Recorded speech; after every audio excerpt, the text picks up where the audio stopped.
मारीच मामा, मी हरण होणार नाही. रावण म्हणला मग तुम्ही आता इडून पुढे जगणारही नाही.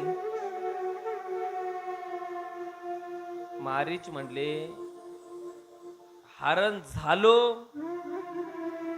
तरी मरण, आणि नाही झालो हरण तरी मरण. पण जर हरण झालो तर रामाच्या हातून मरण, आणि नाही झालो तर रावणाच्या हातून मरण. आहो मरायचं प्रत्येकाला आहे. एक जण चालला रस्त्याने, त्याला म्हटलं भाऊ गाडी हळू चालव. तो म्हणले महाराज एक दिवस सगळ्याला मरायचंय.